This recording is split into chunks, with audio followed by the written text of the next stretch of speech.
the ideas are there. And I think one of the things that has allowed the forum to move so effectively from being a think tank to being an action tank is that we really thought well. We we got some of the best, most entrepreneurial thinkers. Yeah, you can quit sharing, Ann.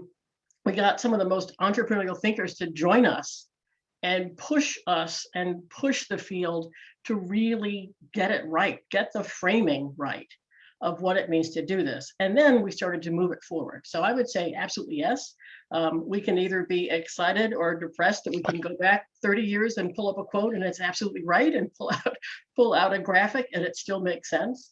But you can go back longer. I mean, I've just been pulling out Bronfenbrenner, I mean, we can go back, and we need to go back to the big thinkers. This is sort of big thinking. And when you think big and you get the pieces together and you get it reasonably right, it sticks. But I do think sort of we came out of that. And I think one of the things that we said on the call last week with Rita is when we then went about setting up the forum, moving from the President's Crime Prevention Council to the International Youth Foundation, where you came on as a fellow briefly, and to start IYF US, and then starting the forum, we got charged with get grounded, get results, get focused, and we had to figure out what that meant. And especially in the policy space, talk a little bit about what it really meant for us to figure out how to work with policymakers and advocates to not just pick one thing at a time. What we just said is it's going to be a complex strategy. You can't just pick one age, one outcome, one system, and zoom in and focus. And one of these days we'll pull out all of our old, sort of PowerPoint decks where we had people literally zooming in and zooming out of these sort of red, yellow, green charts that had age and outcome, and systems, and say, you can't just pick one. Even though it seems simple, you have to do it all. So our first pass at doing that was to say, let's pick up at the state level where we left off federally. We had a table with all of those agency heads sitting around the table, really thinking about how their things fit together. And that was starting to work. It got shut down prematurely, but it was starting to work. How can we replicate that? So talk to us a little bit about the opportunities we had to really replicate it at the state level with the Children's Cabinet Network and other initiatives that have really focused on how we move from those 350 plus different federal programs that come down in bits and pieces to getting people to really think differently, and so that they can act together. Talk a little bit about how we started to move those ideas into policy and into policy coordination. Yeah, absolutely. And as I give us high marks across the board for identifying what works, I think what we continue to learn and grow about is how do you deliver what works at scale when what works is a reasonably complex strategy, right? Putting in place a reasonable complex strategy is complex to do. And we've tried lots of things. Some have worked, some haven't. I think there's plenty of room to still grow with that.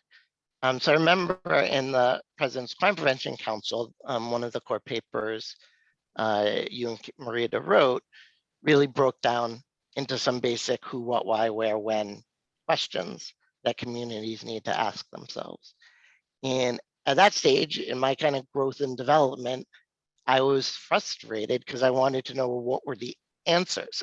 We can tell people to ask the right questions, but shouldn't we tell them what the answers are of what works? And I still feel that like a little bit in me. One of the things, actually, I think this is the next slide, Ian, that came out of the collective impact movement was looking at complexity and complexity science, I think it is called. And this came back to help answer for me the why at the President's Crime Prevention Council, we couldn't just tell people the answers, we could only tell them to ask the right questions. So they said, under conditions of complexity, predetermined solutions can neither be reliably ascertained nor implemented. There's no single solution to these problems, and even if a solution were known, no one individual or organization is in a position to compel all the players involved to adopt it. important variables that influence the outcome are not and often cannot be known or predicted in advance. Under these conditions of complexity, predetermined solutions rarely succeed. So this for me kind of went back to answer for me the question why at the President's Conference Council we can just tell communities what to do. We could only tell them what questions to ask. And I think there's probably plenty of room in between those two. I think there probably are and will always be things that can be told and shared about what does work, even though every community is different, every family is different, every young person is different. So what have we then, you asked about, what have we tried to do then in this space in the policy world? So I'll start with kind of what we've tried. We work both inside and outside government. So we both support government leaders. We also promote advocacies and advocacy leaders. So we took some of the lessons from the President's Crime Prevention Council, and generally what's happened in pretty much every administration, there comes a point where someone realizes, hey, everything's fragmented. Is there a better way to do that? We have not succeeded in putting in place a permanent entity that would play that role. As Karen, I think you mentioned in the conversation with Marita a couple of weeks ago, there's British Commonwealth countries have an Office of Youth or an Office of Children and Youth, a Ministry of Children and Youth, who plays that connecting role across health and human services and labor and education.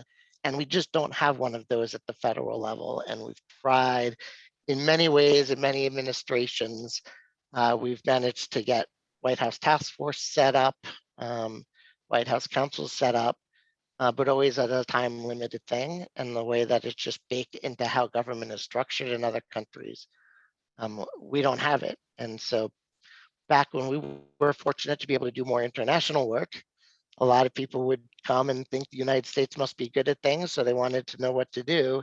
And we'd say, actually, we're behind in a lot of ways where other countries are in this space. We do fortunately have some entities at the state and local level that we've been supporting for probably 2 decades so far, often called children's cabinets or commissions, but permanent things that exist to cut across the various agencies and come up with a comprehensive, cohesive agenda that can hopefully help communities put in place the reasonably complex strategies that it takes to change young people's environments and opportunity structures.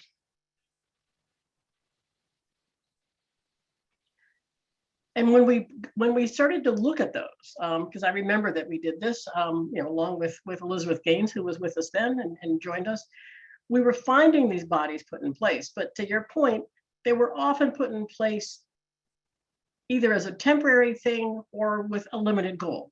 So people were understanding fragmentation, but they were still understanding it based on one goal. So, I'm a governor and I, really care about early childhood development. And I understand that early childhood development has to take into account education and health and social services, et cetera. So I'm calling those cabinet members in and saying, I want an agenda that's focused on young kids. Okay, and then the next governor would come in and would pick another topic and they would put it on the table.